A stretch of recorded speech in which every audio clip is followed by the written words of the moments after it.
While I was looking at this cake, the question I was asking myself is, why should I buy? Why should I buy this cake? My slogan is I create edible memories in every bite. Every You bite. create edible memories. In every bite. Trust me, when you take the first bite, you won't drop it till you finish it. What did you put inside? In a month, maybe say 200 to 250k, depending on the size of cake. I mean, I Depending keep on the hearing you size. mention the price is now high, now that the price is high.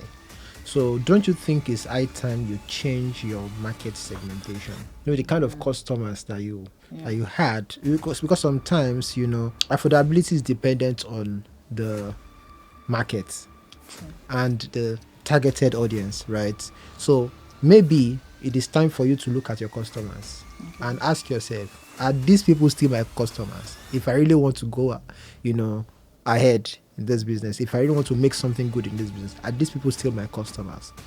Then you ask, okay, if these are my customers, what do I need to serve them better to make sure they buy?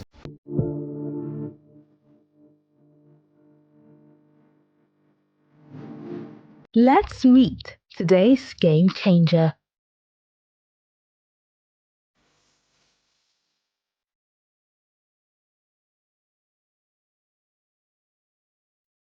My name is Patience Teko Adamasi, and the name of my business is TK Cake Lounge.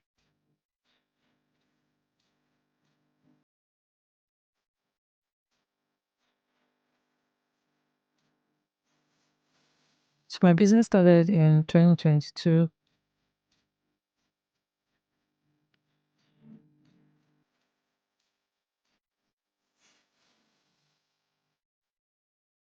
And I got inspired when I stayed with my aunt, who is a baker and a caterer.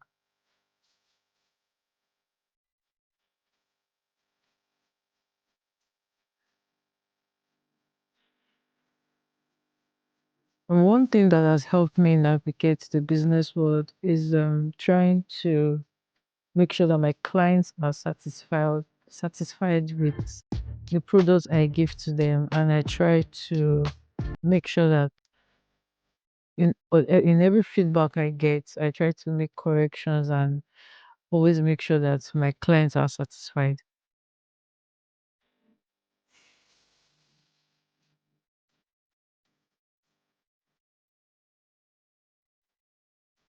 Yes, I'm happy to meet the experts. But what's the strategy for success? After the break, we bring in our expert.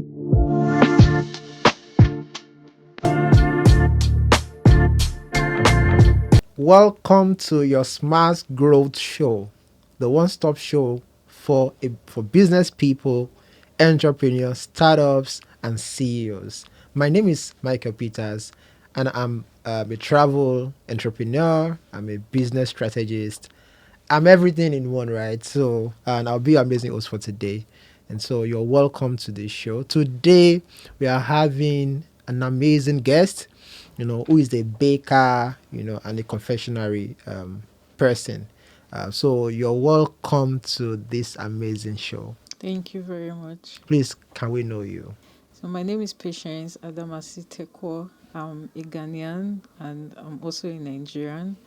And I'm a Hold up, baker. hold up. How can you be a Ghanaian and Nigerian at the same time? What happened? Okay, so I was actually born in Ghana. Well, I think my parents came to Nigeria when I was younger. So my birth certificate was actually done in Nigeria, Maiduguri to be precise. So Maiduguri, what yes, were they looking for? work. So my dad got a job. He applied from Ghana and he got a job to work as a cartographer. So he reads map, he studies map and he reads Right. map. So he got a job to work at the University of Maiduguri. So that Wow. was his first journey in Nigeria. Amazing. And we ended up in Lagos. So what happened? So from Maiduguri, he got a job at the University of Benin. So we ended up spending close to 25 to 30 years in Benin. So after his sojourn in Edo State, he retired. He retired and relocated back to Ghana. So that was in 2013. So since 2013, I've been in Lagos and my parents have been in Ghana. Oh, amazing. That's Thank beautiful. you. So what was your childhood like? Growing up, I would say has been good Mm. because in the course of going back to Ghana, and I see the kind of life there, especially in my village, and I'm always thanking God for my father for bringing me to Nigeria because it has exposed me, it has broadened my store of knowledge. There are things I know that if I had grown up in my village, because I think my father would have still been in the village, Right. I wouldn't have been the person I am today. So growing up has been awesome, and because of that, um, I found out that I can't stay in Ghana. I've Mm. tried. I tried. I actually wanted to stay in Ghana, but life here is actually different from there. I'm used to the hustling and bustling in Nigeria, but over there they are kind of relaxed, and it's not my style. I mean, it's not a lie. I've been to Ghana myself, and I see how. So they are not the hustler type that we have, Yes, it's different. and the way they enjoy life is also different. The way they do business is also different. Yes, yes. So, but what inspired you to become a business person? Okay, so growing up, I was inclining towards the educational side for during my studies. Because your And dad was a lecturer. yes, so for during my studies, going for masters and all that. Mm. But there was something that my parents did when I was younger. Mm. So you know, when you finish JSS 3, you have this long holiday. Yes. So my parents didn't want me to stay at home. So they took me to my uncle's house, and his wife was a baker. So she makes cakes, she makes pastries. So I was much young then, but I know that she wakes up in the middle of the night when she has others. She does her mixing and all that. Then in the morning, she does the main process. So I found myself, after some nights, I was sleeping in their parlor because they stay in a room and parlor. I put notebook and pen close to me. So when she wakes up at night, I look at her. I'll see that she put flour. The next thing she put. So I was writing You are them seeing the down. process.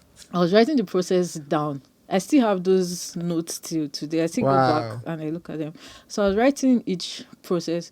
So I didn't walk up to her to say that I was interested, but I was just looking at her methods, her styles, because her snacks and her cakes were very, very nice. They were top notch. People liked them. So I was just taking down the steps and everything. I wasn't really thinking of doing anything with them, but I was just taking note of them and I kept them. So when I finished secondary school and somebody wanted to do a birthday and said they wanted, can I said I can do it. So I went to the market with the things I have. I bought the things. Mind you, there was no measurement. Right. So I just went to the market, bought the things the way I wrote them, and I baked it. And it came out nice, even though it was hard. Even though it was hard, but at We had the least living bread instead of cake. yes, but at least I did something. I was able to decorate it, and they liked it, and Wow.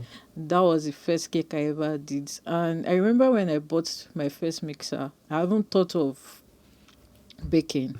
So my parents were always sending me to people that were into the business line. So I also have this auntie that stayed in Jerry in Benin. She owned a hairdressing shop, and she also sells things. People bring things from abroad for her to sell. And I saw this hand mixer there. Anytime I go there, I've been looking at it. I will go there, I will look at it, I will ask her how much is it. She will tell me. I will say okay. But I was gathering money that I was going to use to buy it. And I ended up buying it. I kept it. I didn't use that mixer for years, but the mixer was at home.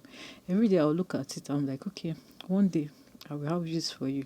So I kept it for years before I used it. So I finished school and I was looking for jobs. I got jobs. I was working. Even when I came to Lagos, I was working. Working as what? So I first started with an IT specialist. Then I graduated to office assistant. So from office assistant, I became a marketer. So it was when I was doing my marketing job in Lagos, and I saw the way I was putting in a lot of effort into somebody else's business, Right. and she was getting money. Like I could. I was able to talk to people and they will come and buy things from her, and she was making money. But the thing that pained me was that You know, when you're doing marketing, they'll tell you, okay, go and bring so clients. When you do this, you get commission. And I wasn't getting that. Wow. And one day I told myself, if I'm putting this effort into my own business, You know what you make. I will know what I'm making. And that was how I just woke up one day and I thought I wasn't working again. So I went to a baking school. I did the 3 months program and I finished, and that was how I started. So a professional baker. Yes. That's fantastic. So let's go into your business proper. I mean, I've heard the story of what inspired you to become a baker, you know, but the business part of it, how has it been so far? So far, it's been good. When I started, I was looking for customers. So, and when I started in 2020, early 2020, cake was cheap. Cake was actually cheap. So I could take an order and I could make extra from the order I was getting, and I could give people for free just to taste what I'm doing, so that I could get more clients. And I wasn't really charging much because I wanted the customer base.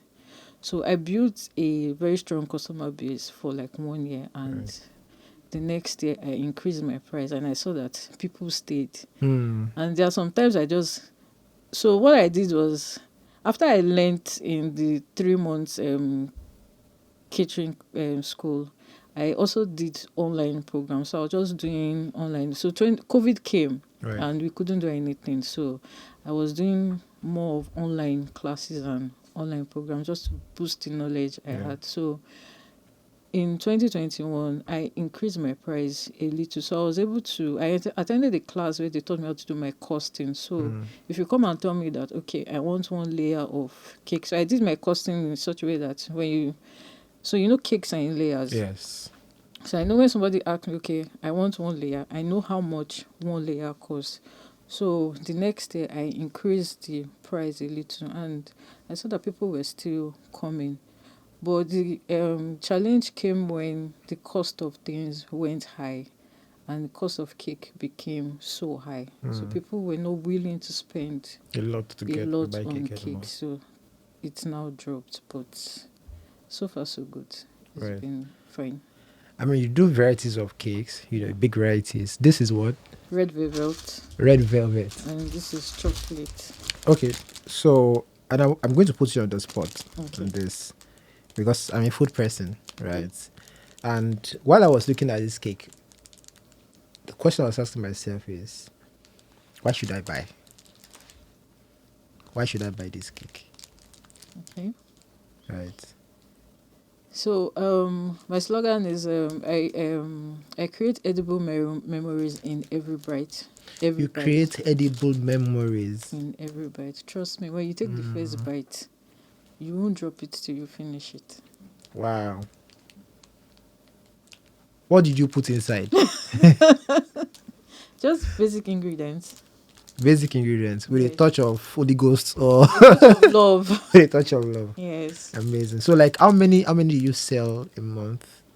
How many orders do you receive a month? Okay, in a month I can get close to 20 orders depending on what they want. So I can do birthday cakes, I do wedding cakes. So any kind of cake, birthday cakes, wedding cakes, baby shower cakes, bridal shower, name it, and foil cakes. And I also do chin on the side. And I also do a little of catering on the sides in small scale.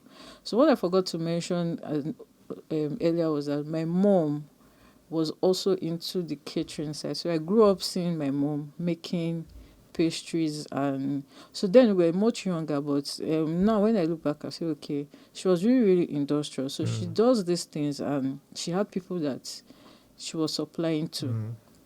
But after some time she stopped because she had to take a break to take care of her children. Yeah. So that's it. That's fine. So like what's the revenue like, maybe on monthly basis? How much do you make? Okay, so now that cake is really on the high side, I would say on the average, in a month, let me say 200 to 250K, depending on the size of cake. 200 to 50K. I mean, I keep hearing you mention the price is now high. Now that the price is high, so don't you think it's high time you change your market segmentation? The kind of customers that you Yeah. that you had, because sometimes affordability is dependent on the market True. and the targeted audience, right? So maybe it is time for you to look at your customers Okay. and ask yourself, are these people still my customers? If I really want to go, ahead in this business, if I really want to make something good in this business, are these people still my customers? Then you ask, okay, if these are my customers, what do I need to serve them better to make sure they buy? Okay. Because when it comes to food, you don't need a lot of convincing. True. The first convincing is for them to buy. The first buying is the convincing. After that, once they buy, they like it, they come again. Right? So if you're very, very confident in what you produce, you don't need a lot of convincing. Okay. Is to think, because this is how much, for example, So this is on the average 2,000 to 25. 2,000 to 25. Mm. What's your profit on this? So my profit on this is about so I do a profit margin of 40 to 50%. 40 to 50%. Yes. That's like on 2,000, that is like 400 naira, 400. 500 naira Yes. as 500. profits. Yes. 500 as profits. Yes. So how many do you need to sell? How many do you need to sell to make good money for yourself? Okay, so this comes in different sizes. I think this is the smallest size. This is the smallest. Yes. So Which of the size do your customers buy more? this small size. The small size. Yes. And this is 2,000. Yeah. So if your customers are going to buy this for 2,000, do they complain to buy it? No. Okay, since they don't complain to buy it, and what's the review like, by the way? When they buy, what do they say? They always have good reviews. Good reviews. Yes. So meaning this is like a tested, and trusted Yes. cake, Yes. right? If you want to sell 2,000, what is your financial projection? Like how much how much are you willing to make, or do you wish to make in a month? In a month, from 500 upwards. 500,000 upwards. Yes. So 500,000 naira. Let's do the math. Okay. 500,000 naira is what I want to make this month. Okay. 500,000 as my revenue or 500,000 as my profit. Do you understand? Yes. So you need to separate it. Yes. Because you can make a lot of money as revenue, and the profit is very little, Yeah. right? So how many? So the next question is, if I want to make 500,000 in revenue for a month, Yes. and the cake is 2,000, how many cakes do I need to sell to get 500,000? Yeah. Can we do the math Yes. Okay. very quickly? 500,000 divided by 2,000. How many people do I need to sell to? That's about 250. 250 people. 2005. 250 people must buy cake. 250. Okay. 250 people must buy this cake for me to get 500,000 as revenue. Okay. Right? Yeah. If 250 people must buy, the next question is, how do I get 250 people to buy? The people that patronize you currently, where are they? So most people are from church. I have a clientele based in church, Mhm. and majorly from my WhatsApp. Church and Contact, WhatsApp. yeah. So we need to expand. We need to look beyond, because that is a very, very small segment. So we need to look at a larger segment, right? So now we are taking it to social media. Now we are talking about referrals. Do you know Odun's cake? Yes, Odun cakes and cream. Yes. So, I mean, she's doing amazingly well. But now what she's doing is she's leveraging on influencers to help her advertise. But by herself, she's doing good. She's doing good. So back to this cake, you need to sell to 250 people. The next question is, how do we get these 250 people?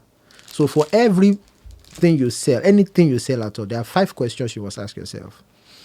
What is this product? So what am I selling? Right? Yeah. What am I selling? How am I selling it? Okay. Who am I selling it to? When I see the people I'm selling it to, what do I tell them to make them buy? Then how do I get the money? 5 things. What am I selling? That is the product, defining the product. Yeah. how am I selling it? That is, what kind of package? Do you understand? Are you selling it in terms of experience? Are you selling it in terms of enjoyment? Are you selling it in terms of fulfillment? You know, Yeah. eat this and you are satisfied. Or eat this and you come back again, something like that. Yeah. Then who am I selling it to? Who are my customers? Where are they? Is the next question. And when I find them, how do I sell it to them? And how do I get my money from them? Once you're able to answer those 5 questions, then you will now move from there to I'm selling 10 a day. Do we need to run ads? Do we need to leverage your referrals for now? Do we need to maybe make more noise? Do we need to change our packaging? Do you understand? Yeah. For example, this cake now does not have a brand. There's no branding to it, right? Can we say, oh, buy cake? You remember what Coke did one time? That you buy a bottle of Coke and then you see your name. Yes. You see your name. Yeah. It was something they did, right? So we can do something like that. This nylon, all you need to do is to do like a sticker. A very round, I don't know, a round mini sticker. Yeah. Once you just put it on it, bam, that's it. It becomes your brand because anybody can steal this. Another thing you can also do is, in fact, you don't have to be outside. You don't have to be known. You can be baking for people who want to resell. Okay. You understand? So some people poses as though they do small chops, they sell small chops. They don't do anything. They have plugs. Once they have order, they go to them. I need 1,000 small chops for this event. I'm sending you the plates, the sticker and everything. Yeah. Put it there for me. Send it down to me. You can be those people working at the back end, and people at the back end make more money because they're not serving one person. They're serving different people. You can also look at the corporate aspect of making cake for events or for parties or for corporate events like what do you call it now? Companies, who wants to celebrate birthdays, for their staffs or for their just approach them and say, look, I make good cakes, amazing cake, show them designs and say, I can make this cake for you for this amount. Okay. Packaging is one of the things you need to focus on. Branding is one of the things you need to focus on. Then don't limit yourself to the people you have. Maybe you should change your market. Maybe you should change the people you are serving right now. Okay. That way you can get more money. That's what I'm going to advise. But I'm going to try your cake out. It's very nice. I would say it's very nice. It's not nice. I'll say it's not nice. But what do you have to tell people? And where do they find you? Okay, so also on Instagram. Well, I'm trying to be show myself more on Instagram. So I'm on Instagram at TK Cake Lounge. So I was formerly Cakes by TK, but I had not registered it then. So at the point of registration, I saw that somebody What else was they using can it. do? Yeah. And all the names I was using, they were used, and the person that was helping me just tried this one and it worked. So that's how I got stuck with TK Cake Lounge. TKK Lounge. Lounge. Yes. That's fine. So find her at TKK Lounge on Instagram. Just Instagram. Yes. Not just find her everywhere. Instagram, Facebook, Facebook, TikTok, TikTok. everywhere. Yeah, I Find think her I'm on there. TikTok. Find her on TKK Lounge. Lounge, And yeah. you see, this is a promise. You will enjoy this cake. Right. So thank you very much for coming Thank to this you show. so much. Thank you. Yeah. Yes. Thank you.